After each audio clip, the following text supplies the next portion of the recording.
乡亲继续收看《华视台语》新闻杂志。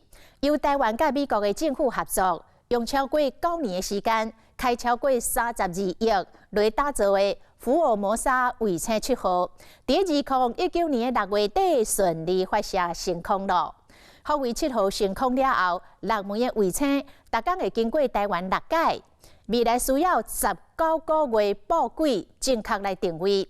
上紧伫2020年2月，就会当正式接手福卫3号，替台湾来担起着气象观测的任务。未来福卫7号预测着风台落草的准确度，将大大来赢过福卫3号。为1991年政府启动太空计划，到福卫7号顺利升空。 台湾这30年来的太空之路，华视新闻团队带乡亲到国家太空中心深入了解。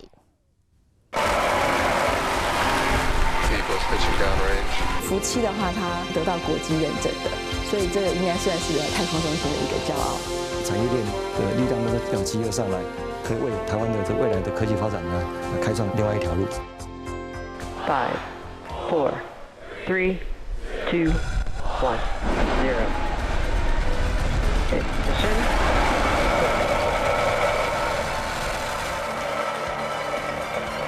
随着陆陆的声音大会灯再伫台湾福摩沙卫星7号的大演大年会展，冲向天际为看热情夜空。台湾时间6月25日下晡2点半顺利升空。We have shut down on the center core. Stage separation confirmed.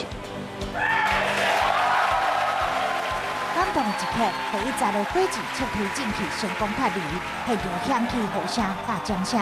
经过大约16分钟，6粒的卫星甲火箭完全分离。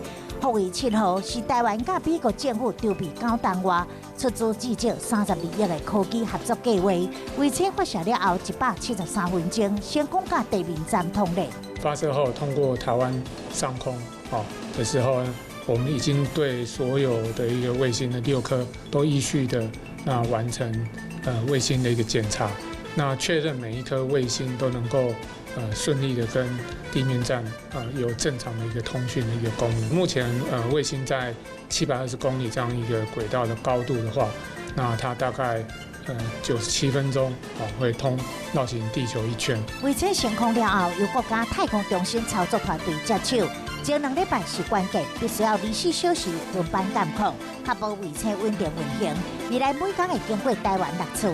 福卫7号首度使用完全由台湾自主研发的卫星操控系统，见证台湾太空科技实力前进一大步。最厉害的就是它里面一个眼星同步的技术，那这个技术是国家太空中心。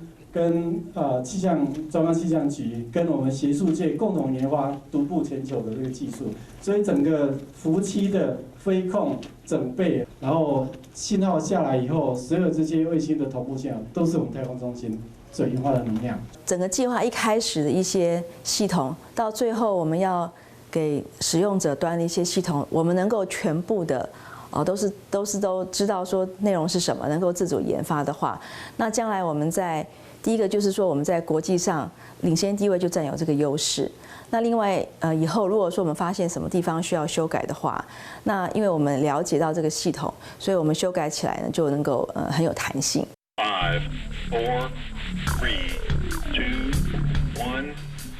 2006年4月15日，台湾第一粒气象卫星福摩沙卫星3号升空，丰富的资料库替台湾做了美酒国民外交，嘛被国际称为是太空中上精准的导站。但是福卫3号服役超过13天，福7要接办气象观测任务，若是帮地球量体温，也会当做伙量测湿度、压力、电子密度等等。在南北纬50度之间，每天接受4000笔的大气资料，寿命至少5天，功能升级。未来福7预测风台路径的准确度有可当提升10%。收集这个任务资料的那个科学筹载方面，那福增的话呢，它是可以接收 GPS 讯号。那福7的话呢，它可以接收2种系统的讯号，一种是 GPS， 那另外一种就是GLONASS。那 GLONASS 是俄国发展的全球定位导航系统讯号。资料量第一个它比较大。那另外一个资料比就集中在中低纬度地区，所以说在我们这个地区的话，那资料会更密集，所以它可以再度提升我们的气象预报的准确度。我担任的角色是那个科学资料的处理，那是负责大气层这个部分。我在福7计划里面主要是处理福卫7号在电离层方面的资料的处理。不止卫星接棒，台湾未来太空之路嘛，交由一定经验丰富、有伟大理想的中生代接手，黄成勇甲叶文豪是复习任务中资料处理的核心人物。看起来非常少年，其实已经在太空领域研究几啊冬。39岁叶文豪，风气条件真好，业界工作坚持太空梦。若是46岁黄成勇，对研究生时期就参与过福卫3号的计划。福3那时候只是在做，我那时候还是博士生，那时候只是一个等于是拼图这样一小块一小块。那到福7的话，是我们整个自己要发展一套自主的一个资料处理系统，所以是要把所有的拼图整个拼在一起。台湾会希望自己有自己的资料处理的模组跟资料处理中心，就是因为不希望说都是依靠国外的技术，那也希望说我们可以自己来掌握整个资料处理的这个部分的技术。对，那所以就是会有那种希望可以超英赶美这样子的心情。太空科技就跟航空科技是一样的，它是一个综合性的一个科技哈。那这个太空科技的领域它是非常广泛的，你只要是理工科系毕业的同学呢，大概他都有机会可以投入到太空的科技领域发展。1991年，政府启动太空科技发展长程15档计划，为台湾的太空产业生根。经过8档努力，华为1号成功发射，让台湾加入全球第33个有卫星的国家。2004年原本称为是华为2号，然后改名福卫2号。新华国第一粒要求应用卫星，也佫被称为是救灾卫星。2009年，莫拉克洪台侵袭当时靠福卫2号卫星相片，第一时间掌握受灾状况，不止台湾。2008年的汶川地震、日本的3.11海啸，福卫2号拢发挥真好功能。这群12档支援全球57国，最后在2016年8月公营度役，交由福卫5号接棒。5、4、3、2、1。2017年8月25日，福摩沙卫星5号载入台湾人的梦想直冲云顶。福5是第一粒由台湾自主研发的卫星，担当监测国土、太空研究、防灾、甲第2站低档精雕的研究等等。影像的摄影任务只是尚未到，就在升空14天了后传出坏消息。卫星刚上去的时候，太阳能板它没办法对准我们预期太阳的方向，那我们就紧急利用软体更新的方式，在很快的时间就上传软体，那就把它修正过来，所以整个卫星它就恢复正常的运作。那我们就开始测试这些仪器。那走海当然它一开机以后发现，就是说它照出来照片有失焦的问题。这边我们就是我们所谓的光斑，它是因为可能判断是离焦所造成的因素。9月19日年紧急召开记者会，公布福卫5号在9月初8头一批传档的相片，邀请初上仪所翕的美国旧金山地区影像有无无清，出现不明光点甲条纹，甲过去福卫2号所翕的相片淡薄落差。比外界质疑，经过6档投入56亿打造福卫5号，无多发挥功能，原本的台湾骄傲，恐惊会破灭去。卫星跟一般地面的设备最大不同，是你不能把它停下来去检查它，你只能够猜去想，你到底是什么原因。那同时就是用各种可能性去分析。那因为刚好运气很好，它就是一个算蛮规律的圈圈。针对这个圈圈的特性，它利用数学的方法，在影像处理上面去把它拿掉，因为它本来就不应该存在。经过半冬克服所有问题，2018年2月，福卫5号就用3个月就成功翕出台湾全岛部分影像，完成创举，印证台湾太空的自主研发以及危机的应变能力。因为这是我们自己设计，所以当它有问题的时候，我们才能去想，你是什么原因会造成这样？假如说今天这个卫星是国外设计，你看到，你大概不知道，你无从详情，因为你不知道什么东西会去造成这样的一个结果。那所以当然我们藉由这样的一个经验，将来我们后续的卫星，好，我们在这个部分就会再去加强，再去检验。第一日头下，运动场1350名学生设白色大型帆布，摆出 FS7 的字样。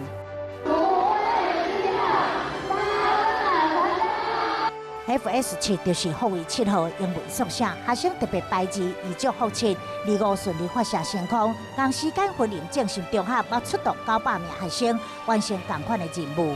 我想把太阳为了卫星值得的 ，OK 的，没有问题。虽然很热，可是我希望照片会很好看。如果这样好看的话，就都值得了。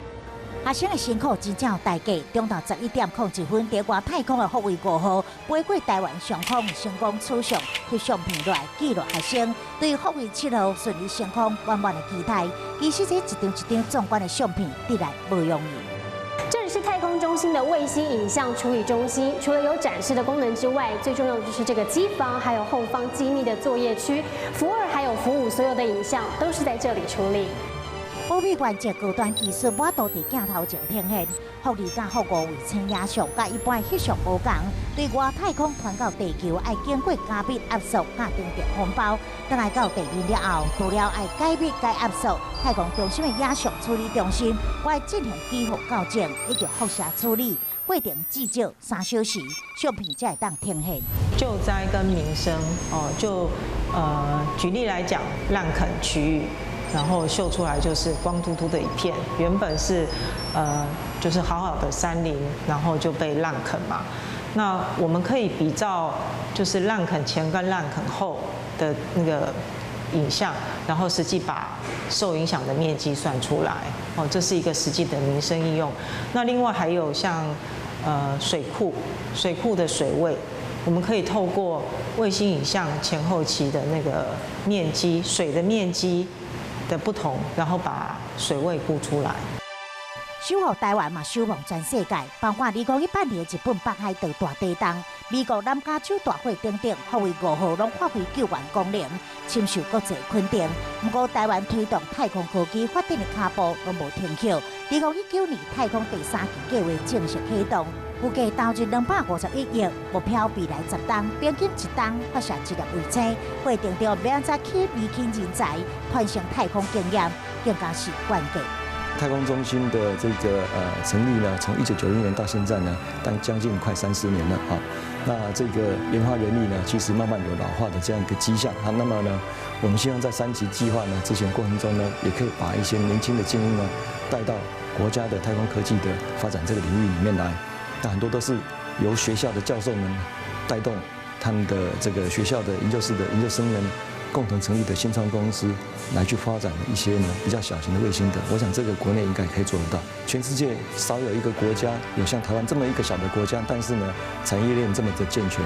那所以说呢，如果说我们能够在太空科技发展的过程中呢，把这些产业链的力量能够要集合上来，带到层次更高的太空科技上面的话，我相信可以为台湾的这未来的科技发展呢开创另外一条路。探索后代宇宙的未知世界是人类共同的伟大梦想。台湾的太空科技发展过去挖靠国外资源，即卖已经实现自主研发目标。随着福卫7号成功发射升空，不只代表我国卫星技术成功再创高峰，嘛互台湾2字伫全球航太史上留下一笔美丽纪录。若是未来，当咱抬头看天星，会有更较侪国人自主研发的卫星，伫太空相跟守护台湾。